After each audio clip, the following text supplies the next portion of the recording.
All right, peeps, how we doing? Hope all is well with you on today. Today is January 4th, 2018. This is the Roland Martin Unfiltered Podcast. As you see, I am wearing my Justice League New York City hoodie. It came in last night. Whoa. So you need this overhang in New York today because of that blizzard. So Carmen Perez hit me up before Christmas. She said, hey, we got a gift for you. I was going to wear my Houston Astros World Series World Champions shirt, but since the Justice League of New York just sent me this, I said I'll go ahead and wear this in today's live stream as well as podcast. And so that's what's up. So that's what's happening. So here's the deal. We're live streaming right now on Facebook, YouTube, Periscope, Twitter, and also I got Instagram going as well. And of course, it'll be available for download on iTunes, Google Play, and then I'm gonna restream this at 7 p.m. And so that's the case. So a lot of things going on. Let me first deal with my first topic today. Is the sale of Essence Communications to Essence Ventures. Of course, it was bought by Richelieu Dennis, a brother, of course, from Liberia, who founded Shea Moisture. Now, you might remember we had him on News One Now when they had the whole controversy over an ad that Shea Moisture did, and so he was some of that conversation. I'm doing this, so some of y'all might like, who's his brother? I ain't never heard of him, but gives you an opportunity to actually see who he is. And so let me go ahead and just show y'all some of that. I had some other sisters who posted a second ad that you guys also released. Take a look. I got my hair chemically straightened when I was 6 years old. It was kind of an indirect way of saying that me showing up the way that I am is not okay. So Richelieu, looking at two different ads and then looking at the nuance in this conversation, it really is interesting and intriguing to see how this thing just took off, and it probably had to catch you guys off guard. Yeah, I mean, I think this is a very culturally important conversation, and natural hair and black women in hair is a very important part of our culture and expression of self. And so All right, folks, and so that's who he is. You saw what he looks like. Good brother. He recently sold the company to Unilever. Okay, and of course, he then buys Essence Ventures. So let me break some of this down for some people, because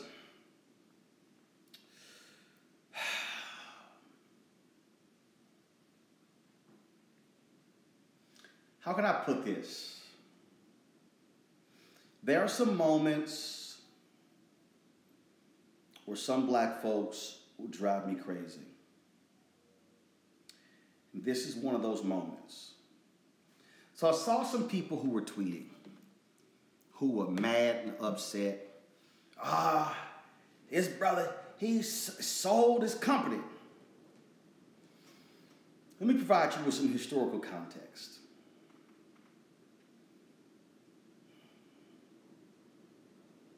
When Ed Lewis sold 49% of Essence Communications to Time Inc.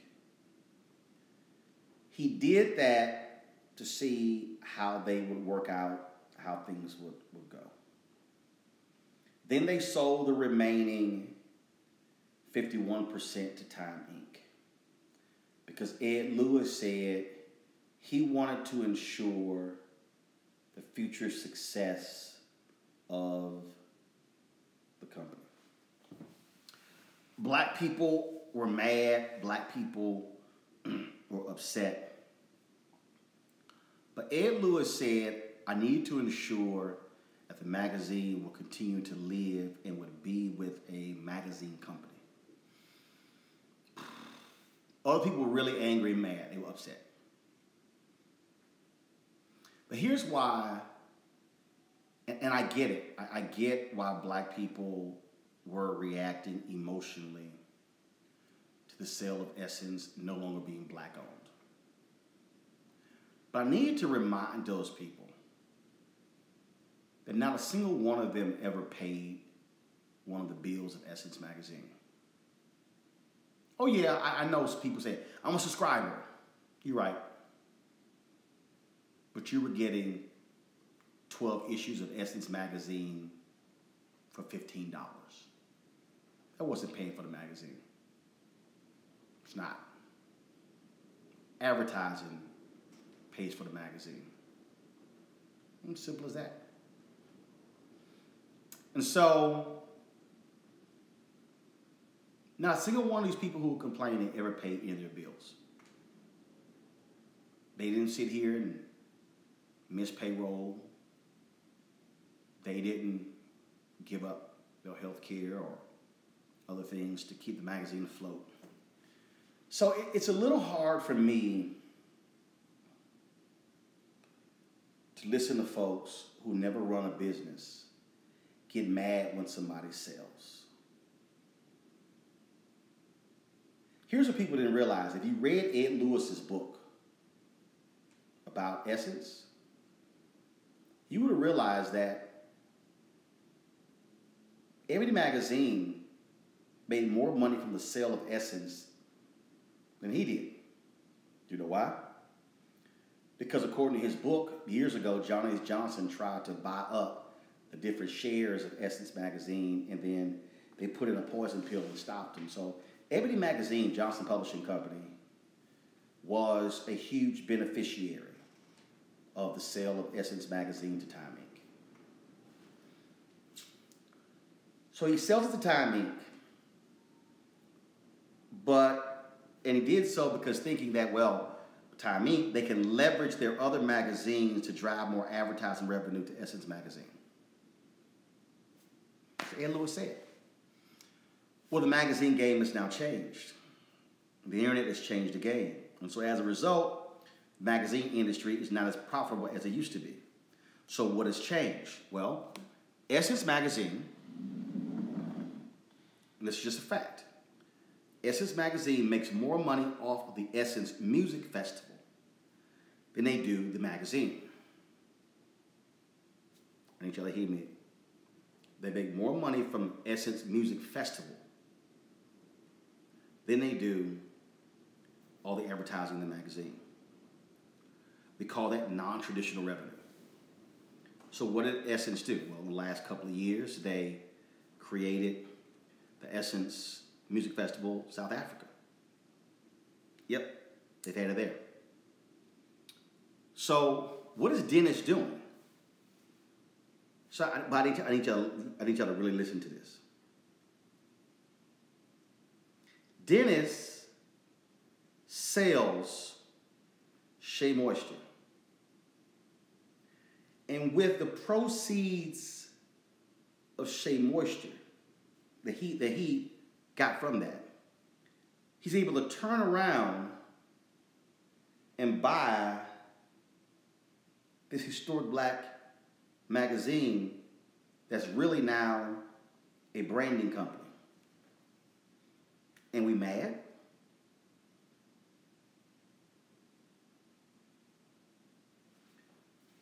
So let me ask you a question. If Dennis doesn't sell Shea Moisture, how does he get the money to go buy Essence? Now I get it. We want African Americans to be owning African American healthcare companies. I totally get it. But that's not business. It's not business. When Bob Johnson and Sheila Johnson sold BET, they got $3.3 billion for the company. John Malone got a significant share. They got the rest. with the proceeds from the sale of BET, Sheila Johnson, Bob Johnson, now divorced, he bought the Charlotte Hornets. He owns a hotel company with assets, I think, of $2 billion. Automotive company. He owns Urban Movie Channel. Sheila Johnson owns hotels, Salamander Resort in Middleburg, Virginia. She's opened a new hotel in New Orleans. It's going to open one in Charleston, South Carolina. Has the resort down in Innisbrook near Tampa.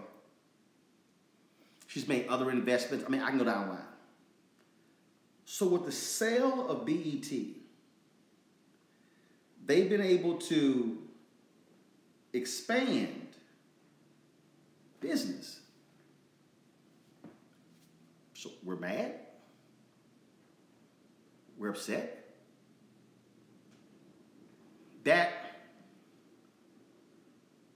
That makes no sense to me. It defies logic. So we have to understand that people are going to start businesses to sell them because they're the ones who are working the business. And so this brother has a plan, and here's the other deal. He has provided equity in Essence Ventures to its all-black female leadership team. Are y'all hearing me? That means all those sisters, Michelle Ebanks, Vanessa DeLuca, down the line, all those sisters who before, why didn't y'all listen to me? All those sisters who before didn't have equity in Essence, meaning they got a paycheck. They now have equity in a magazine for black women, meaning they now have ownership. So this brother creates a company, buys Essence Communications. It's called Essence Ventures. Provides equity / ownership to this all-black female executive team. And some folks mad.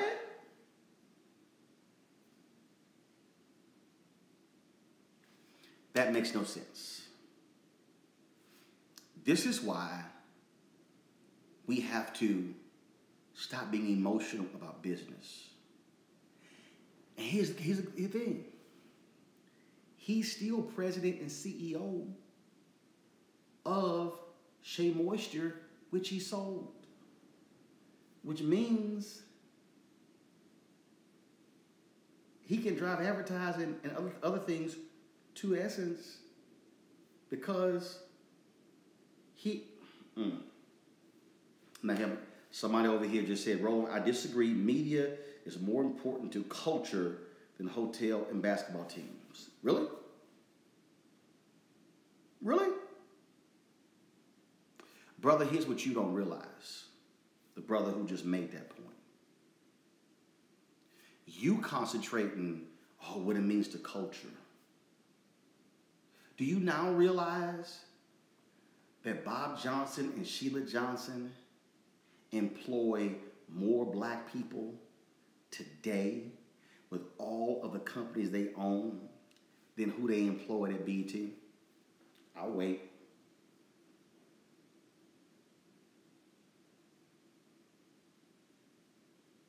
Let me say it again. They employ more black people today than they did when they owned BET. let me help, you know what, brother? Let me help you out even further. You don't even realize that BT used to be, BT was private, then became a publicly traded company. Bob Johnson felt Wall Street was not valuing BET, so he took it back private. You don't even realize the black millionaires who were created by virtue of BET. I'm just trying to help you out.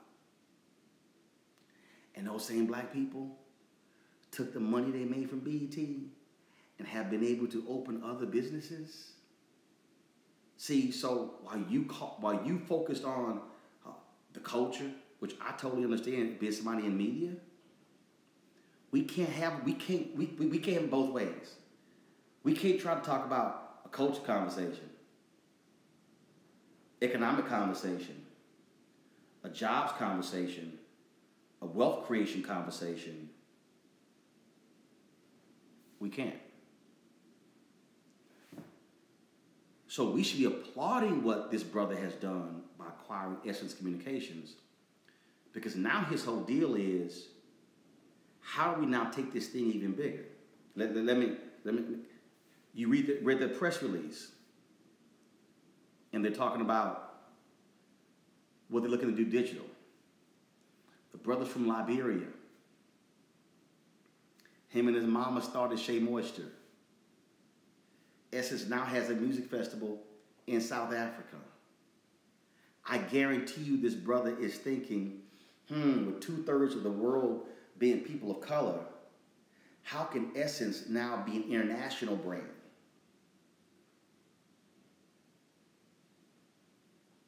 How can Essence now be a major player and now taking the Essence brand to other African nations? Bro, you got the thing way bigger. This is what I'm trying to tell you, why we need to sometimes step back and chill out with how we assess these deals and stop looking at them from a selfish standpoint. A selfish standpoint. Okay. Now, let me address, we'll go to my second topic. So let me address all this back and forth between Dr. Umar Johnson, Tariq Nasheed, and Boyce Watkins. Here's what I originally was going to do.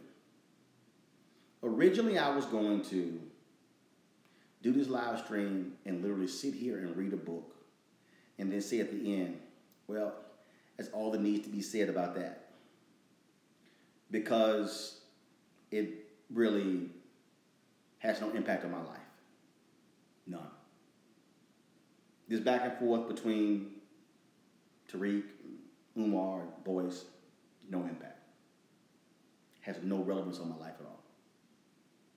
In fact, I would rather just go to sleep. Just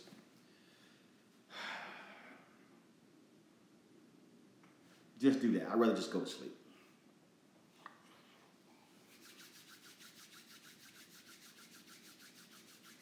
But I opted not to do that. So let me start. So I don't have any dealings with any of the three of them. I don't. Used to deal with Boyce a lot. 2012, when Glad came after me with my Super Bowl tweets, he wrote a column. I disagreed with it. I said, brother, how you know me? You could have picked the phone up. I could have gave you the backstory. And then he was like, oh, yeah, I understand. He said, you right. So next time I do something, I'll hit you first. And then 2 days later, he wrote a column again, and he made a comment about my wife that pissed me off. And then after that, I was like, I'm done. I mean, that's just how I roll. I'm done. I've seen them. Yo, what's up? I keep it moving. I mean, when you show your character to me, I'm good. Tariq Nasheed, I had him on the show with one of his hidden colors. Then I think he had gone on one of the cable networks. and he had trashed Yodita Welde, an attorney out of Dallas who I know, a good sister, called her a bed wench, all kind of stuff, and I defended her. So then he started attacking me and kept going. So I was like, done. Done. I mean, if I don't entertain toxic people. At Umar Johnson, our show, three or four times. Last time he came on, folks were like, "Oh my God, I got ambushed." He didn't get ambushed. I said what I was going to ask him. I said it in a promo. People didn't like the panel and the response to him. Okay, but he was on previous times with the panel. Folks sitting here, you coon, all these different words. Tariq's people do the same thing. And see, so I could have easily avoided this conversation. Because I know Tariq's people are going to do what they do. Boyd people are going to do what they do. Umar Johnson people are going to do what they do. And so they probably try to fill up my Instagram feed and my Facebook feed and my Twitter feed. But somebody needs to say this. So I'm going to go ahead and say it. The back and forth between Umar Johnson, Tariq Nasheed, and Boyce Watkins has absolutely no relevance to black people at all. It's all ego-driven. It's unnecessary. It's unnecessary. If you're on Umar and you don't like Tariq, fine. Don't work with him. Don't talk about him. Keep it moving. If you Tariq and you don't like Umar, don't talk about him. It's toxic. Keep moving. Do you. If you Boyce, stop making videos, talk about Umar, or weighing in on this and that. Just do you. Do y'all realize how many people literally have wasted time going back and forth on this thing between them? And if you actually sit down and say, how does any of this edify black people? Does it? Does it? I clicked on some of the videos and the cussing and the nastiness and you fat this and you nasty and you did. Really? Really? Out of all the stuff that's going on, out of all the miseducation of numerous Negroes, what's happening politically, what's happening with voter suppression, what's happening economically. You take all these things, how much is that really worth? Nothing. Has no bearing. Has no relevance. I made you because I was in your movie. That's ego. Whatever. I don't understand it. So here's my deal. Y'all, stop getting caught up in other people's stuff. Let them go off. And I'll say this to all three of them. Move the hell on. Move on. Stop the childishness. Stop the videos. Stop the posts. Stop sitting here threatening, man, let's fight. Let's get in the boxing ring. Come on, man. You're supposed to be three grown black men. Supposed to be three grown black conscious men. And reduce to essentially the social media version of Love and Hip Hop in Atlanta, New York, and Real Housewives? That's what this is. 40 and 45 minutes of that. And let me be clear. And if you're a follower of them and you revel in all of that, you know what that means? You like messy. You like mess. And it's mess.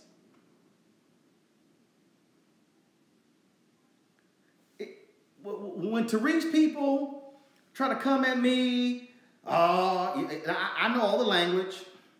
Mute. Mute. When they come on my Instagram page and my Facebook page and my YouTube channel, coon this, coon that, block, delete. Umar's people, same way. You coon, delete, block. F you this, you this, mute, block.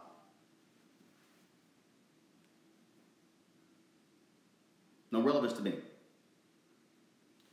I'm not going to engage in this back and forth because it does nothing. See, I could have easily avoided this conversation.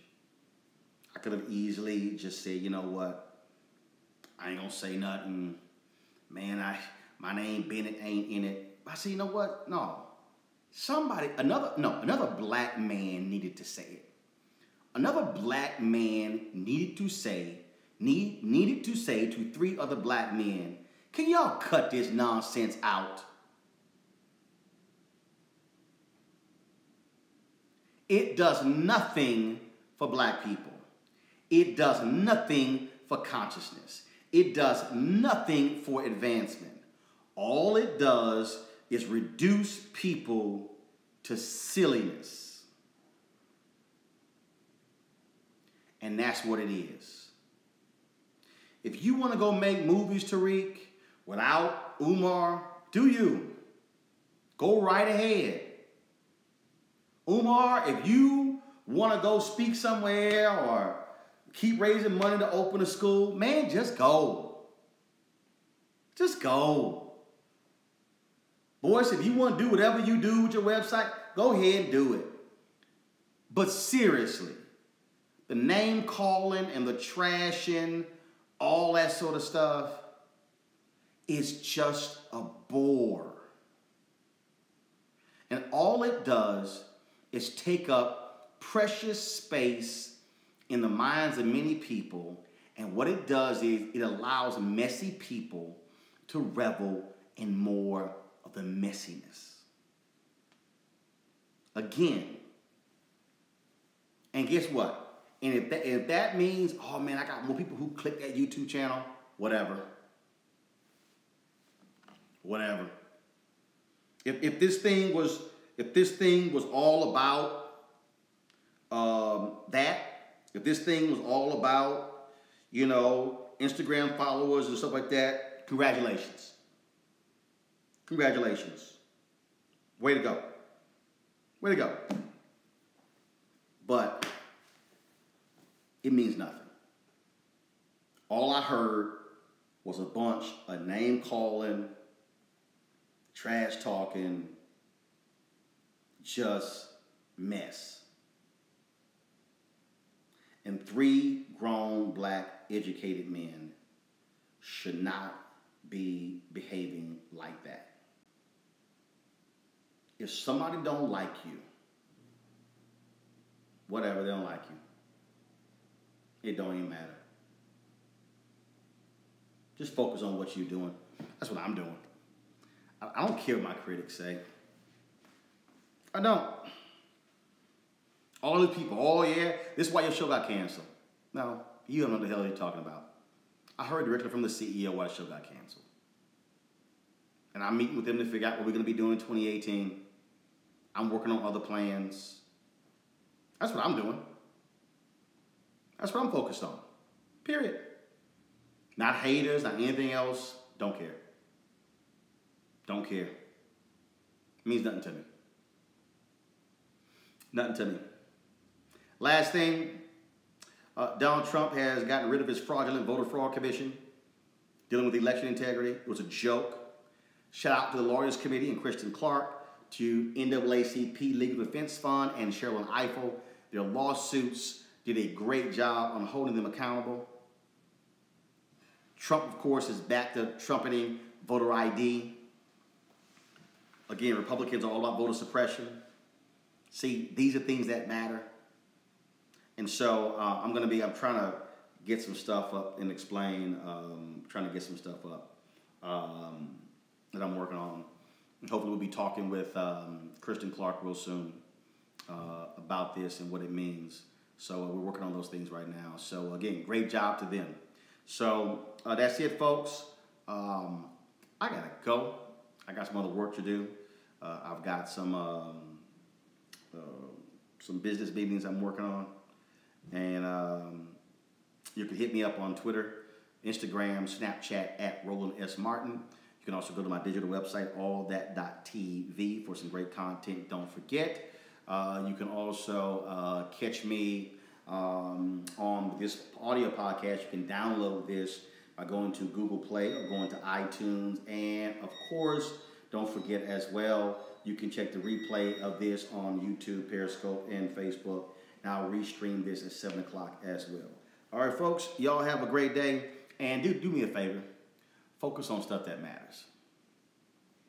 If there's something you can do in 2018, don't waste your time with toxic conversations and toxic people. If people want to get involved in that stuff, knock them out. Tell them, hey, congratulations. Don't waste your time getting involved in that, because it doesn't do any of us any good. None of us. So that's what the focus should be. Our focus should be on things that edify us, that improve us, that make us better. Not stuff that's messy and toxic. Okay? So I got to go. Holla at y'all later. Deuces.